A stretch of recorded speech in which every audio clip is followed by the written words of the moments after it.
What's going on, everybody? Welcome into the channel. Today we're going to be discussing the new Fallout 76 update, Burning Springs, and what Bethesda is calling the biggest update to ever hit the game, and it's definitely not. Bethesda is calling this the biggest update the game has ever received, and quite frankly, that's just not true. So Burning Springs adds a brand new explorable region set in Ohio. It has a heavy western New Vegas style vibe, dust storms, desert tones, the whole deal.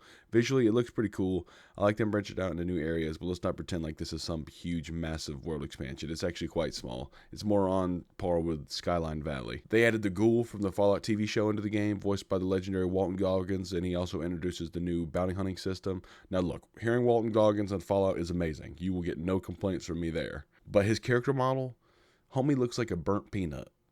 The voice is perfect. The model looks nothing like the show. The dude looks like a burnt peanut. And the bounty system itself, you can activate, you can get some lower level bounties, and those are fine. But you can activate a premium bounty that causes an event that other players can show up to, and it costs you 5,000 caps per bounty. I don't think that's how bounties work. I thought you're supposed to go out and kill somebody and get rewarded for that. That doesn't really make any sense to me. 5,000 caps, that's wild. I can understand 1,000 caps maybe, but 5,000 just to trigger an event is a little bit beyond me. And let's get into the main quest, the Rust King. Kind of a letdown, and it's a bit of a shallow main quest for this region. As a new quest line where you're supposed to come face to face with a new super mutant warlord called the Rust King. Except for you in my playthrough, and I don't think in any other playthrough you actually ever fight the dude. Maybe they're saving that for a future update or something, but I'm not sure. At the end, he just kind of throws waves of enemies at you, and that's it. I mean, it's a tough fight by yourself because there's just so many enemies, and they're all bullet sponges. That's it. No unique any boss fight or anything like that. No big payoff. And no new net raids either. I was looking forward to maybe there being a raid or something where you had to go try and beat the Rust King like how they did with the Serpent and that last update. And I really enjoyed the raids. The final encounter took me about 15 minutes. And I was just using Stimpaks and just mowing everybody down with my auto axe, my vampire's auto axe, so I could have to stop using some of my Stimpaks. It was mostly just enemy spam. If you're low level, you're absolutely going to need a group, and it would kind of probably be more fun with a group, in my opinion. But overall, the story's kind of shallow, predictable, and not very rewarding at the end. There's a couple new legendary mods, but they're not really worth anything great. There's a couple new events. There's 2 new events. One of them just won't even pop up for me for whatever reason. I don't know if it's bugged or what. But Sinkhole Solutions is the one that I did get to play. It's just waves of rad scorpions during a sandstorm. And you use a device called a thumper to lure them out. It looks just like the mechanism that they use in the Dune. So they just stole from Dune's idea just to make the rad scorpions come out, which I guess makes sense since they burrow in the ground. A few legendaries spawn at the end, so you can get a couple of legendary weapons. Nothing crazy. I'm sure there's a couple unique rewards you can get from that. And then there's a Gearing Up Deathclaw event, which I never got to play. It might be bugged. I'm not sure, where you apparently protect and armor up a Deathclaw, and you fight a legendary Deathclaw at the end. But I never got to play it. The new enemies of the area and wildlife is the Rust Raiders. They use mostly fire-based weapons, and they're exclusive to the new Burning Springs region. And Radhogs, a new mutated wildlife you can cook and eat. They were kind of hard to find, to be honest. I only encountered them, I think, once or twice. And you can, I think, pay if you want to get one for a pet for your camp, which I'm not really interested in. Now, the only cool things that they did add in this new season, season 23, is they're clearly leaning into the TV show coming out and the New Vegas nostalgia. The Dom Pedro, the ghoul's weapon from the show, is apparently pretty overpowered once you unlock it in the scoreboard. I believe it's around like the 50 level range of the scoreboard. You're going to have to rank up to level 50 in the scoreboard to actually unlock it. And then throughout, you go more and more into it, you unlock the modifications for it, which makes it even crazy overpowered. In the raid, I've seen people one-shotting or two-shotting the sentry boss in the raid you can do.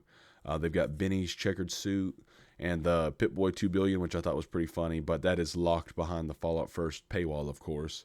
A couple of Sunset Sarsaparilla camp items. The Edison Power Armor paint, which actually looks pretty sick. It looks like it's the one from Fallout New Vegas. It's like the EXO one you can get at the end, kinda, on Deathclaw Island. The Edison armor looks sick, but it's just a skin, and that's disappointing. I wish they would have just made this into its own power armor that they could have put at the end of the season. They already did the work designing it all. Just give it its own stats, and you're fine. And that would have been something cool new you could have, and say you have even more content in the update. Now, the voice acting. Let's talk about this voice acting, because I have not heard this bad of voice acting in a while. Walton Goggins was perfect, fantastic, but it looks like they spent 99% of the budget on Walton Goggins for this one. Everyone else, they sound like they recorded their lines on a Dollar General microphone. Sorry, Dollar General, you know I love you. But seriously, the contrast between Walton Goggins and everybody else is pretty brutal. Bethesda's biggest update ever claim is it's just a straight up lie. It's claimed this is the biggest update for Fallout 76 that they ever had. It's just like Skyline Valley, and the only reason this is longer than the Skyline Valley is because in order for you to go forward in the quest and move the quest forward, you have to do complete challenges. So you had to go around the area and kill enemies and do a bunch of stupid little fetch crap like that. And honestly, it's not even worth it. It's honestly just kind of annoying. Wastelanders was way more impactful than this. Another big thing in the region is people are getting sick because of these red chemicals. So you have a fetch quest you can go out and do where you have to find these little briefcases that are scattered all over the region, and you're just getting holotapes. So Bethesda obviously did not learn anything from the launch. People do not like these holotape fetch quests. Just make it halfway interesting, and we will go into it. I mean, the Rust King was not that interesting, but I still completed the quest. People hated the fetch quest stuff back then, and they hate it now.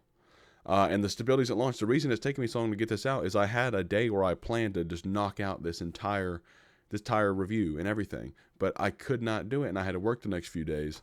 So I believe for the first around 24 hours or so, the game was down. I was able to play it that first night for about an hour. I got kicked out of the servers, and I couldn't get back in. And then they announced on their Bethesda support page that it was fixed while it was still broken. And then they didn't update anybody else for like another probably 12, 16 hours. This is why it took me so long to get the review out. Overall, I was not impressed. No new raid, no Rust King. You can't even fight the Rust King at the end. You just fight a bunch of waves of enemies. It's a shallow story. Fetch quest, 5,000 cap paywalls to get you to go do events, which I'm sure a lot of the higher levels are spamming them, so you can go ahead and go do those. And just recycled design choices, which is missing the mark on every level. The only real highlights are Walton Goggins, decent events, and some cool cosmetics. Overall, I'm going to have to give this a 4 out of 10. I was not impressed, and a 4 is being generous. Fallout 76, I just wish they would do another mainline entry. I've played a lot of Fallout 76. I have hundreds of hours in it. But it's just I need a little bit of a Fallout fix, and it's the only thing that would do it for me right now, unfortunately. I wish we had another single player. I do play a lot of Fallout New Vegas with mods and Fallout 4 modded as well. If you guys want to check me out on TikTok and follow me here on YouTube. I do a bunch of live streams and on Twitch as well. So what did you guys think of the Burning Springs update? Did you guys enjoy it, or were you as disappointed as me? Let me know down in the comments below, and if you enjoyed the video, don't forget to like, subscribe, and stick around for more Fallout content right here on the channel. Thank you guys for watching, and I will catch you in the wasteland.